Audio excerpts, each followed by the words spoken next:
رسول اللہ صلی اللہ علیہ وسلم کی ایک حدیث ہے جس کا مفہوم ہے کہ اگر لوگوں کو نماز کے فائدے کا اور امپورٹنس کا پتہ چل جائے تو دنیا میں کوئی شخص بھی نہ ماننے والا نہ رہے. یہ اتنی ضروری ہے. اور نماز دراصل اللہ کی یاد ہے. ہم جب یہ روزمرہ کے کاموں میں بھاگ دوڑ میں ہوتے ہیں تو اس بھاگ دوڑ میں کہیں ہم اللہ کو بھول نہ جائیں, زندگی دینے والے کو بھول نہ جائیں. اس کو یاد رکھنے کے لیے صبح اٹھے, فجر پڑھی, فجر پڑھنے کے بعد اپنے کام شروع کیے, مصروفیات میں بزی رہے, پھر ظہر کا ٹائم آ گیا, پھر نماز پڑھی, پھر اللہ کو یاد کیا, پھر ظہر سے عصر تک اللہ کو یاد رکھا, پھر جیسے ہی عصر آئی عصر پڑھی, پھر سے اللہ کی یاد تازہ ہوئی, پھر عصر سے مغرب کے بیچ میں اللہ کو یاد رکھا, اور پھر عصر سے مغرب کے بیچ میں جو اللہ کو یاد رکھا کام بھی کیے اور اللہ کی یاد بھی قائم رہی. پھر جب مغرب آئی تو مغرب میں پھر وہ یاد تازہ کر لی, پھر عشاء پڑھی اور عشاء کے بعد باوضو سو گئے. تو اس طرح سے پورا دن اللہ کی یاد قائم رہی, تو پورا کا پورا دن عبادت میں, رات کو باوضو سو گئے تو نیند عبادت میں.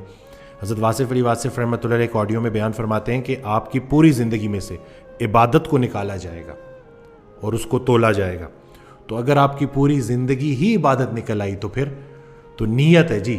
وہ ہم کہتے ہیں نا اعمال کا دار و مدار نیت پر ہے. تو ہم جب نماز پڑھتے ہیں نا تو نماز کی جو مقصد ہے وہ اللہ کی یاد ہے. تو ہمیں اللہ کی یاد قائم رہتی ہے اور وہ ہمارا پورا دن عبادت میں کاؤنٹ ہوتا ہے, ایک نماز سے دوسری نماز تک. اس کے علاوہ حضرت واصف علی واصف رحمۃ اللہ علیہ ایک آڈیو میں بیان فرماتے ہیں کہ آپ کی پورے دن میں جتنی بھی حالتیں ہوتی ہیں اس میں سب سے بہترین حالت نماز ہے, سجدہ ہے. اللہ تعالیٰ کا قرب ہر کوئی مانگتا ہے نا کہ اللہ ہمیں اپنے قریب کر دے, تو اللہ تعالیٰ جو ہے ارشاد فرماتا ہے کہ سجدہ کرو اور میرے قریب ہو جا. تو یہ اس میں اتنی فائدے ہیں ہمارے لیے, ظاہری بھی اور باطنی بھی, دونوں لحاظ سے.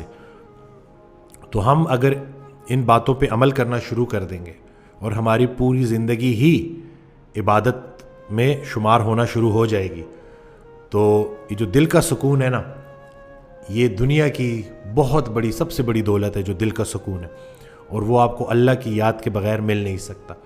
تو سیدھی طرح سے اللہ کے راستے پہ آ جاؤ, نہیں تو وہ گھما کے لے کے آتا ہے.